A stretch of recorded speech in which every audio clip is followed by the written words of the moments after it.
마가복음 1장. 하나님의 아들이신 예수 그리스도의 복음은 이렇게 시작되었습니다. 이사야 예언자의 글에 이렇게 쓰여 있습니다. 보아라, 내가 내 앞에 사자를 보낸다. 그가 내 길을 준비할 것이다. 광야에서 외치는 자의 목소리가 들린다. 주님의 길을 준비하여라. 그분의 길을 곧게 펴라. 세례자 요한이 광야에 나타나서 죄 용서를 위한 회개의 세례를 선포하였습니다. 그래서 온 유대 지방 사람들과 예루살렘 사람들이 요한에게 나아갔습니다. 그들은 자신들이 지은 죄를 고백하고 요단강에서 요한에게 세례를 받았습니다. 요한은 낙타 털로 만든 옷을 입고 허리에는 가죽 띠를 띠고 메뚜기와 들꿀을 먹었습니다. 요한은 사람들에게 이렇게 선포하였습니다. 나보다 더 강하신 분이 내 뒤에 오신다. 나는 그분 앞에 꿇어앉아 그분의 신발끈을 풀기에도 부족하다. 나는 너희에게 물로 세례를 주지만 그분은 너희에게 성령으로 세례를 베푸실 것이다. 그때 예수님께서 갈릴리에 있는 나사렛 마을에서 요단강으로 오셔서 요한에게 세례를 받으셨습니다. 예수님께서 물에서 나오실 때 하늘이 열리는 것을 보셨습니다. 그리고 성령님께서 비둘기처럼 자신에게 내려오는 것을 보셨습니다. 하늘에서 너는 내 사랑하는 아들이다. 내가 너로 말미암아 매우 기쁘다 라고 말하는 소리가 들렸습니다. 곧 성령님께서는 예수님을 광야로 내보내셨습니다. 예수님께서는 40일 동안 광야에서 사탄에게 시험을 받으셨습니다. 그때 등 짐승들과 함께 계셨는데 천사들이 와서 예수님을 돌보아 드렸습니다. 요한이 감옥에 갇힌 뒤 예수님께서는 갈릴리로 가셔서 하나님의 복음을 전하셨습니다. 하나님께서는 때가 되었다. 하나님 나라가 가까이 왔다. 회개하고 복음을 믿어라 하고 말씀하셨습니다. 예수님께서 갈릴리 호숫가를 지나가시다가 시몬과 그의 동네 안드레를 보셨습니다. 그들은 어부였는데 호수에 그물을 던지고 있었습니다. 예수님께서 나를 따르라. 내가 너희를 사람을 낚는 어부로 삼겠다 하고 말씀하셨습니다. 그러자 시몬과 안드레는 얼른 그물을 놔두고 예수님을 따랐습니다. 예수님께서 조금 더 가시다가 세베대의 아들 야고보와 그의 동생 요한을 보셨습니다. 그들은 배에서 그물을 깁고 있었습니다. 예수님께서 그들을 부르시자 그들은 아버지 세베대와 일꾼들을 배에 남겨두고 예수님을 따라 나셨습니다. 예수님과 제자들이 가버나움으로 가셨습니다. 안식일에 예수님께서 회당에 들어가셔서 가르치기 시작하셨습니다. 거기에 있는 사람들이 예수님의 가르침을 듣고 놀랐습니다. 그것은 율법학자들과는 달리 예수님께서는 권위 있는 분처럼 가르치셨기 때문입니다. 회당에 더러운 귀신이 들린 사람이 있었습니다. 그가 소리쳤습니다. 나사렛 예수여, 당신과 우리들이 무슨 상관이 있습니까? 우리를 없애려고 오셨습니까? 나는 당신 누군지 압니다. 바로 하나님께서 보내신 거룩한 분입니다. 예수님께서 조용히 하고 그 사람에게서 나가거라 하시며 그를 꾸짖었습니다. 그 더러운 귀신이 그 사람에게 발작을 일으켰습니다. 그리고 큰 소리를 지르면서 그 사람에게서 나왔습니다. 사람들은 모두 놀라서 이게 어찌 된 일이냐? 이것은 권위가 있는 새로운 교훈이다. 저 사람이 더러운 귀신에게 명령을 하니 그것들이 복종하는구나 라고 하며 자기들끼리 서로 물었습니다. 그래서 예수님에 대한 소문이 갈릴리 모든 곳으로 빠르게 퍼져나갔습니다. 예수님과 제자들이 회당에서 나온 뒤에 곧바로 야고보, 요한과 함께 시몬과 안드레의 집으로 갔습니다. 시몬의 장모가 열이 나서 누워 있었습니다. 사람들이 바로 이 사실을 예수님께 말씀드렸습니다. 예수님께서 시몬의 장모에게로 가서 손을 잡고 일으켜 세우셨습니다. 그러자 바로 열이 내렸습니다. 시몬의 장모는 예수님을 섬겼습니다. 그날 저녁 해가 지자 사람들이 모든 병든 사람과 귀신 들린 사람들을 예수님께 데리고 왔습니다. 온 마을 사람들이 문 앞에 모여들었습니다. 예수님께서는 온갖 환자들을 다 고쳐 주셨습니다. 그리고 많은 귀신들을 내쫓으셨습니다. 예수님께서는 귀신들에게 아무런 말도 하지 못하도록 하셨습니다. 그것은 그들이 예수님이 누구신지 알고 있었기 때문이었습니다. 어둠이 채 가시지 않은 아침에 예수님께서 일어나셨습니다. 그리고 조용한 곳으로 가셔서 기도하셨습니다. 시몬과 그의 친구들이 예수님을 찾으러 왔습니다. 그들은 예수님을 찾자 모든 사람들이 선생님을 찾고 있습니다. 라고 말했습니다. 예수님께서 대답하셨습니다. 근처에 있는 다른 마을로 가자. 거기서도 내가 전도할 것이다. 내가 바로 그것을 위해서 왔다. 예수님께서는 갈릴리 모든 곳을 다니셨습니다. 회당에서 말씀을 전하시고 귀신을 내쫓으셨습니다. 어떤 문둥병 환자가 예수님께 와서 무릎을 꿇고 간청했습니다. 선생님께서 원하시면 저를 깨끗하게 하실 수 있습니다. 예수님께서 그 사람을 불쌍히 보셨습니다. 그래서 손을 내밀어 그를 만지시며 말씀하셨습니다. 내가 원하니 깨끗해져라. 그러자 바로 문둥병이 떠나고 그가 나았습니다. 예수님께서 그에게 단단히 이르시고 보내셨습니다. 아무에게도 이 일을 말하지 마라. 다만 가서 제사장에게 내 몸을 보여주어라. 그리고 너가 깨끗해진 것에 대하여 모세가 명령한 예물을 드려서 사람들에게 증거로 삼아라. 그러나 그 사람은 가서 이 사실을 주저하지 않고 말하여 소문을 냈습니다. 그래서 예수님께서는 마을에 드러나게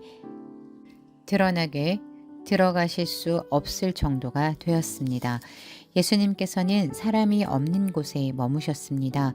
그래도 사람들은 예수님이 계신 곳이라면 어디든지 상관하지 않고 사방에서 몰려들었습니다. 마가복음 2장. 며칠 뒤에 예수님께서 가버나움으로 돌아오셨습니다. 예수님께서 집에 계시다는 소문이 퍼졌습니다. 그러자 많은 사람들이 모여들어 가득 찼습니다. 심지어 문 밖에도 서 있을 곳이 없었습니다. 예수님께서 그들에게 말씀하셨습니다. 4명의 사람들이 예수님께 중풍병 환자를 데리고 왔습니다. 이들은 사람들 때문에 예수님께 들어갈 수가 없었습니다. 그래서 예수님이 계신 곳에 지붕을 뜯어냈습니다. 이들은 뜯어낸 구멍으로 중풍병 환자가 누워있는 침상을 아래로 내렸습니다. 예수님께서 이 사람들이 믿음을 보시고 중풍병 환자에게 말씀하셨습니다. 아들아, 내 죄가 용서되었다. 마침 거기에 율법학자 몇 명이 앉아 있었는데 마음속으로 생각했습니다. 어떻게 이 사람이 저런 말을 하는가? 하나님을 모독하고 있구나. 하나님 외에 누가 죄를 용서할 수 있다는 말인가? 예수님께서는 이 율법학자들이 속으로 생각하는 것을 곧 영으로 아셨습니다. 그래서 그들에게 말씀하셨습니다. 어째서 너희가 마음속으로 그런 생각을 하고 있느냐? 이 중풍병 환자에게 내 죄가 용서되었다 라고 말하는 것과 일어나서 침상을 가지고 걸어라 하고 말하는 것 중에 어느 것이 더 쉽겠느냐? 그러나 인자가 세상에서 죄를 용서할 수 있는 권세가 있다는 것을 너희에게 보여주려고 그랬다. 예수님께서 중풍병 환자에게 말씀하셨습니다. 내가 내게 말한다. 일어나 침상을 가지고 집으로 가거라. 중풍병자는 일어나 침상을 들고 모든 사람이 보는 앞에서 걸어 나갔습니다. 사람들이 놀라서 하나님께 찬송을 드렸으며 우리는 이와 같은 일을 본 적이 없다 라고 말하였습니다. 예수님께서 다시 호수로 가셨습니다. 많은 사람들이 예수님께 나아왔습니다. 예수님께서는 그들을 가르치셨습니다. 예수님께서 호숫가를 걸으시다가 알페오의 아들 레위가 세관에 앉아 있는 것을 보셨습니다. 예수님께서 그에게 말씀하셨습니다. 나를 따라오너라. 그러자 레위는 일어나서 예수님을 따랐습니다. 예수님께서 레위 집에서 식사를 하고 계실 때였습니다. 여러 세리들과 죄인들이 예수님과 그 제자들과 함께 식사를 하고 있었습니다. 왜냐하면 이런 사람들이 예수님을 많이 따랐기 때문입니다. 바리새파 율법학자들이 예수님께서 세리들과 죄인들과 함께 식사하시는 것을 보고 제자들에게 물었습니다. 어째서 너희 선생님은 세리와 죄인들과 먹고 마시느냐? 예수님께서 이 말을 들으시고 그들에게 말씀하셨습니다. 건강한 사람에게는 의사가 필요 없고 병든 사람에게 의사가 필요한 것이다. 나는 의로운 사람을 부르러 온 것이 아니라 죄인들을 부르러 왔다. 요한의 제자들과 바리새파 사람들은 금식을 하였습니다. 사람들이 와서 말했습니다. 요한의 제자들과 바리새파 사람의 제자들은 금식을 하는데 어째서 선생님의 제자들은 금식을 하지 않습니까? 예수님께서 대답하셨습니다. 신랑의 친구들이 신랑과 함께 있을 때 금식을 하지 않는다. 그렇지 않느냐? 신랑이 자기들과 함께 있는 한 그들은 금식하지 않는다. 그러나 신랑을 빼앗길 날이 올 것이고 그날에 금식을 하게 될 것이다. 그 누구도 낡은 옷에 새 천 조각을 대고 깁지 않는다. 만일 그렇게 하면 새로 된 조각이 낡은 옷을 당겨 더욱 못쓰게 될 것이다. 또한 그 누구도 낡은 술 부대에 새 술을 보관하지 않는다. 만일 그렇게 하면 술이 그 부대를 터뜨려 술과 함께 술 부대가 다 못쓰게 될 것이다. 새 술은 새 부대에 넣어야 한다. 안식일에 예수님께서 밀밭 사이를 지나가실 때였습니다. 제자들이 길을 내면서 밀 이삭을 잘랐습니다. 바리새파 사람들이 예수님께 말했습니다. 보십시오. 어째서 선생님의 제자들은 안식일에 율법을 어깁니까? 예수님께서 대답하셨습니다. 다윗과 그 부하들이 배가 고파 먹을 것이 필요했을 때 다윗이 어떻게 했는지 읽어보지 않았느냐? 아비아달 대제사장 때에 다윗이 하나님의 집에 들어가서 하나님께 바친 빵을 먹었다. 이것은 제사장 외에는 먹을 수 없는 것이었다. 그러나 다윗은 그 빵을 자기와 함께 있던 사람들에게 주기까지 했다. 예수님께서 바리새파 사람들에게 말씀하셨습니다. 안식일은 사람을 위해 생긴 것이지 사람이 안식일을 위해 생긴 것이 아니다. 그러므로 인자가 안식일의 주인이다. 마가복음 3장. 예수님께서 회당에 들어가셨습니다. 거기에는 손이 오그라진 사람이 있었습니다. 사람들은 예수님을 고발하려고 예수님께서 안식일에 그 사람을 고쳐주시는지 지켜보고 있었습니다. 예수님께서 손이 오그라진 사람에게 말씀하셨습니다. 일어나서 나오너라. 그리고 그들에게 물으셨습니다. 안식일에 좋은 일을 하는 것이 옳으냐, 나쁜 일을 하는 것이 옳은 것이냐, 사람의 생명을 살리는 것이 옳으냐, 죽이는 것이 옳으냐. 그러자 사람들이 아무런 대답도 하지 못했습니다. 예수님께서 분노하시며 주위를 둘러보시고 사람들의 마음이 굳은 것을 아시고 슬퍼하셨습니다. 예수님께서 그 사람에게 말씀하셨습니다. 내 손을 펴보아라. 그 사람이 손을 내밀자 그 손이 나았습니다. 바리새파 사람들이 거기를 떠나 헤롯 땅 사람들과 함께 예수님을 죽일 계획을 세웠습니다. 예수님께서 제자들과 함께 호수로 가셨습니다. 그러자 갈릴리에서 온 많은 사람들이 예수님을 따라왔습니다. 그리고 유대와 예루살렘과 이두메와 요단강 건너편 두로와 시돈 지방에서도 많은 사람들이 예수님이 행하신 일에 대한 소문을 듣고 찾아왔습니다. 예수님께서는 몰려드는 사람들이 너무 많아 제자들에게 배를 준비하라고 말씀하셨습니다. 예수님께서 많은 사람들을 고쳐주신 까닭에 병에 걸린 사람들이 예수님을 만지려고 밀려들었던 것입니다. 더러운 귀신들은 예수님을 보기만 하면 앞에 엎드려서 당신은 하나님의 아들이십니다 라고 소리쳤습니다. 그러나 예수님께서는 귀신들이 예수님을 드러내지 못하도록 그들을 엄하게 꾸짖으셨습니다. 예수님께서 산 위에 올라가셔서 원하시는 몇몇 사람들을 부르셨습니다. 그러자 그들이 예수님께 올라왔습니다. 예수님께서 산 위에 올라가셔서 원하시는 몇몇 사람들을 부르셨습니다. 그러자 그들이 예수님께 올라왔습니다. 예수님께서 12사람을 세우시고 이들을 사도라고 부르셨습니다. 예수님께서는 그들과 함께 하시면서 그들로 하여금 나가서 말씀을 전하게 하셨습니다. 또한 귀신을 내쫓는 권세도 주셨습니다. 예수님께서 12사람을 세우셨는데 그들은 예수님께서 베드로라는 이름을 지어 주신 시몬과 천둥의 아들들이란 뜻으로 예수님께서 보아너게라는 이름을 지어주신 세베대의 아들 야고보와 그의 동생 요한, 안드레, 빌립, 바돌로메, 마테, 도마, 알페오의 아들 야고보, 다데오, 열심당 출신의 시몬, 그리고 예수님을 배반한 가롯 출신의 유다입니다. 예수님께서 집에 오시자 다시 많은 사람들이 모여들었습니다. 그래서 예수님과 제자들은 식사도 할 수 없을 지경까지 되었습니다. 예수님의 식구들이 예수가 정신이 나갔다고 말하는 소리를 듣고 그를 잡으러 왔습니다. 예루살렘에서 온 율법학자들은 이렇게 말했습니다. 예수가 바알세불이 들렸다. 예수는 귀신들의 우두머리에 힘을 빌어서 귀신을 내쫓는다. 예수님께서 사람들을 불러 모으시고 비유로 말씀하셨습니다. 사탄이 어떻게 사탄을 내쫓을 수 있느냐? 만일 나라가 자기들끼리 나누어 싸우면 그 나라는 제대로 설 수 없다. 만일 한 집안이 자기들끼리 나누어 싸우면 그 가정은 제대로 설 수 없다. 만일 사탄이 자기들끼리 나누어 싸우려고 일어나면 스스로 망할 것이다.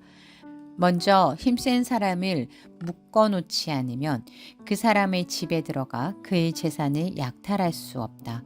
묶어놓은 뒤에야 그 집을 약탈할 것이다. 내가 너희에게 진정으로 말한다. 사람들이 무슨 죄를 짓든지 어떤 비방을 하든지 그것은 모두 용서받을 수 있다. 그러나 성령님을 모독하는 죄는 결코 용서될 수 없다. 그것은 영원한 죄이다. 이 말씀을 하신 것은 율법학자들이 예수님께 더러운 귀신이 들렸다고 말했기 때문입니다. 예수님의 어머니와 형제들이 도착했습니다. 그들은 밖에 서서 사람을 보내 예수님을 불렀습니다. 사람들이 예수님 주위에 앉아 있다가 예수님께 말했습니다. 보십시오. 예수님의 어머니와 형제들이 밖에서 선생님을 찾고 있습니다. 예수님께 대답하셨습니다. 누가 나의 어머니이고 누가 나의 형제냐? 주위에 앉아 있는 사람들을 둘러보시며 말씀하셨습니다.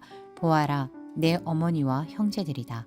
누구든지 하나님의 뜻대로 행하는 사람이 나의 형제와 자매이며 또한 어머니이다. 마태복음 4장.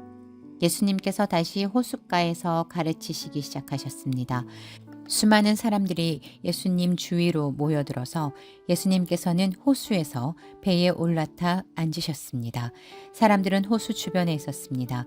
예수님께서 비유를 통해 많은 것을 사람들에게 가르치셨습니다. 가르치는 중에 예수님께서 말씀하셨습니다. 들어라.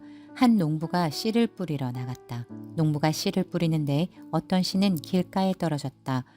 그러자 새들이 와서 씨를 모두 먹어버렸다. 어떤 씨는 흙이 거의 없는 돌 무더기에 떨어져 곧 자랐으나 땅이 깊지 않았다. 해가 돋자 싹이 말랐고 뿌리가 없어서 시들어 버렸다. 또 다른 씨는 가시덤불 속에 떨어졌다. 가시가 자라서 싹이 자라지 못하게 했기 때문에 싹은 열매를 맺지 못했다.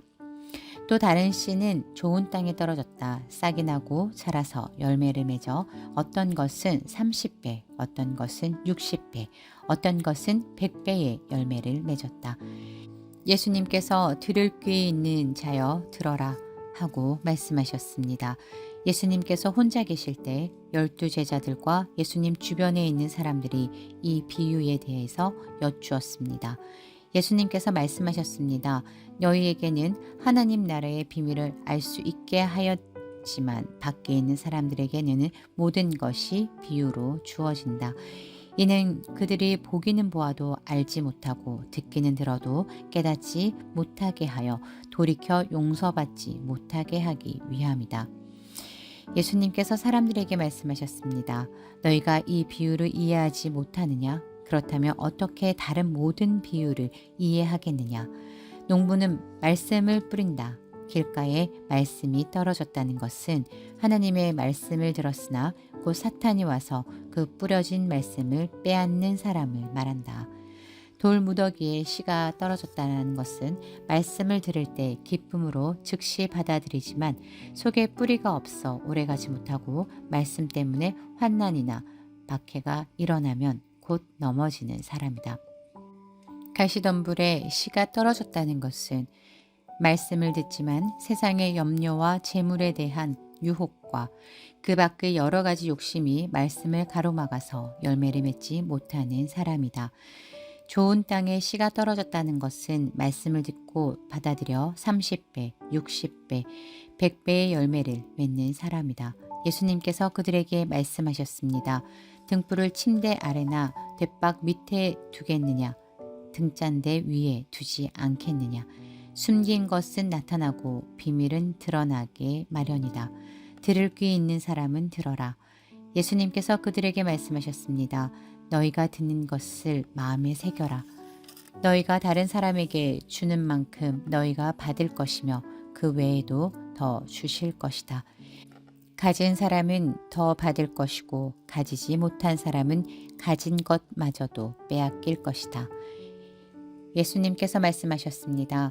하나님 나라는 밭에 씨를 뿌리는 농부와 같다. 밤낮으로 자고 일어나는 동안 씨가 싹이 나고 자란다. 사람은 그것이 어떻게 자라는지를 알지 못한다. 땅은 저절로 열매를 맺게 한다. 먼저 싹이 나고 다음에는 이삭이 나오고 마침내 나달이 여문다. 곡식이 익으면 농부가 와서 낫으로 그것을 거두어 들인다. 그것은 추수 때가 되었기 때문이다. 예수님께서 말씀하셨습니다. 하나님 나라를 무엇에 빗댈 수 있을까? 무슨 비유로 설명을 할까? 하나님 나라는 겨자씨와 같다. 겨자씨를 밭에 심을 때는 밭에 심는 씨앗 중에서 가장 작다. 그러나 심긴 후에는 그 어떤 밭 작물보다 더 크게 자란다. 커다란 가지를 내어 하늘의 새들이 그 그늘에 둥지를 틀 정도가 된다. 예수님께서는 많은 비유를 사용하여 사람들이 알아들을 수 있도록 말씀하셨습니다. 비유가 아니면 말씀하지 않으셨으나 제자들에게는 따로 모든 것을 설명해 주셨습니다. 그날 저녁이 되자 예수님께서는 제자들에게 말씀하셨습니다. 호수 건너편으로 가자. 그래서 제자들은 사람들을 남겨두고 예수님께서 배에 타고 계신 그대로 모시고 갔습니다. 주위에 있던 다른 배들도 따라갔습니다. 그때 매우 강한 바람이 불어와서 파도가 배 안으로 넘쳐 들어왔고 물이 배 안에 차게 되었습니다. 예수님은 배 고물에서 베개를 베고 주무시고 계셨습니다. 제자들이 와서 예수님을 깨우면서 말했습니다. 선생님, 우리가 죽게 되었는데 돌아보지 아니하십니까? 예수님께서 일어나시더니 바람을 꾸짖고 호수에게 명령하셨습니다. 조용하여라, 잠잠하여라. 그러자 바람이 멈추었고 호수가 잔잔해졌습니다. 예수님께서 제자들에게 말씀하셨습니다. 어째서 너희가 무서워하느냐? 아직도 믿음이 없느냐? 제자들이 매우 두려워하며 이분이 어떤 분이길래 바람과 파도도 순종하는 것일까 하고 서로에게 물었습니다. 마가복음 5장. 예수님과 제자들이 호수 건너편 거라사 지방으로 갔습니다. 예수님께서 배에서 내리시자 더러운 귀신이 들린 어떤 사람이 무덤에서 나와 예수님을 만났습니다. 이 사람은 무덤 사이에서 살고 있었는데 그 누구도 그를 묶을 수 없었고 쇠사슬로도 묶을 수 없었습니다. 여러 번 쇠고랑과 쇠사슬로 그를 묶어 보았으나 그는 쇠사슬도 끊고 쇠고랑도 부수었습니다. 아무도 그를 당해낼 수 없었습니다. 그는 밤낮으로 무덤과 산을 돌아다니며 소리를 지르고 돌로 자기 몸에 상처를 내곤 하였습니다. 귀신 들린 자가 멀리서 예수님을 보고 달려와 엎드려 절을 하였습니다. 그리고 큰 소리로 가장 높으신 하나님의 아들이신 예수님, 저와 무슨 상관이 있으십니까? 제발 저를 괴롭히지 마십시오 하고 외쳤습니다. 그것은 예수님께서 더러운 귀신아 그 사람에게서 나오너라 하고 그에게 말씀하셨기 때문이었습니다. 예수님께서 그에게 물으셨습니다. 내 이름이 무엇이냐? 그가 대답했습니다. 레기온입니다. 이는 우리의 수가 많기 때문에 붙여진 이름입니다. 그는 예수님께 자신들을 또다시 이 지방에서 쫓아내지 말아달라고 간청하였습니다. 마침 그곳 산허리에서 많은 돼지떼가 먹이를 먹고 있었습니다. 더러운 귀신이 간청했습니다. 우리를 저 돼지들에게 보내셔서 들어가게 해 주십시오. 예수님께서 그렇게 허락하셨습니다. 더러운 귀신들은 그 사람에게서 나와 돼지떼 속으로 들어갔습니다. 그러자 거의 2,000마리나 되는 돼지떼가 호수 쪽으로 산비탈을 내리달아 빠져 죽었습니다. 돼지를 치던 사람들이 달아나서 읍내와 촌에 있는 사람들에게 이 사실을 알렸습니다. 그래서 사람들이 무슨 일이 일어났는지 보려고 왔습니다. 그들은 예수님께 와서 귀신이 들렸던 사람, 곧 레기온 귀신이 들렸던 사람이 옷을 입고 제정신으로 돌아와 앉아있는 모습을 보고 깜짝 놀랐습니다. 이 일을 목격했던 사람들이 그들에게 귀신 들린 사람에게 어떤 일이 일어났는지에 대하여 그리고 돼지떼에 대하여 말해 주었습니다. 그러자 그들은 예수님께 자기네 지방을 떠나달라고 요구하기 시작했습니다. 예수님께서 배에 앉으시자 귀신 들렸던 사람도 예수님을 따라가게 해달라고 간청하였습니다. 그러나 예수님께서는 허락하지 않으셨습니다. 예수님께서 내 가족 식구들과 친구들에게로 가거라. 그들에게 주님께서 네게 얼마나 큰 일을 해주셨으며 얼마나 큰 자비를 베풀어 주셨는지 이야기하여라 하고 말씀하셨습니다. 그래서 그 사람은 돌아갔습니다. 그리고 데가볼리 지역에서 예수님께서 자기에게 얼마나 큰 일을 해주셨는지를 사람들에게 이야기하자 모든 사람들이 듣고 놀랐습니다. 예수님께서 배를 타고 맞은편 쪽으로 다시 건너오셨습니다. 그러자 많은 사람들이 예수님 주위에 몰려들었습니다. 예수님께서 호숫가에 계셨습니다. 야이로라고 이름하는 어떤 회당장이 예수님을 찾아왔습니다. 그는 예수님의 발 앞에 엎드렸습니다. 그리고 예수님께 거듭해서 간청했습니다. 제 어린 딸이 죽어가고 있습니다. 제발 오셔서 그 아이에게 손을 얹어 주십시오. 그러면 건강해지고 살아날 것입니다. 그러자 예수님께서 그와 함께 가셨습니다. 많은 사람들이 예수님을 에워싸고 밀며 따라왔습니다. 그 중에 12년 동안 혈우증을 앓아온 여자가 있었습니다. 그는 여러 의사에게 보이면서 고생을 했습니다. 그러나 가진 돈만 다 써버리고 효과는 없었습니다. 오히려 병이 더 심해져 갈 뿐이었습니다. 그러던 중 예수님에 대한 소문을 듣고 사람들 틈에 끼어 예수님을 따라가다가 예수님의 옷에 손을 대었습니다.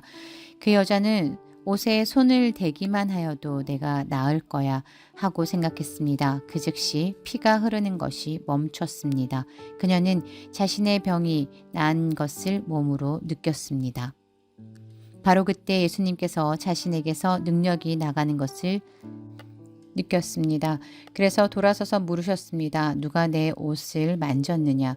제자들이 말했습니다. 사람들이 애워싸고 밀치고 있는데 누가 손을 대었다고 말씀하십니까? 그러자 예수님께서는 손을 댄 여자를 찾으려고 둘러보셨습니다. 여자는 자기에게 일어난 일을 알고서 두려워 떨었습니다. 여자는 예수님의 발 앞에 엎드려 절하며 모든 사실을 말씀드렸습니다. 예수님께서 여자에게 따라 내 믿음이 너를 낫게 하였다. 안심하고 가거라. 그리고 건강하게 지내라 하고 말씀하셨습니다.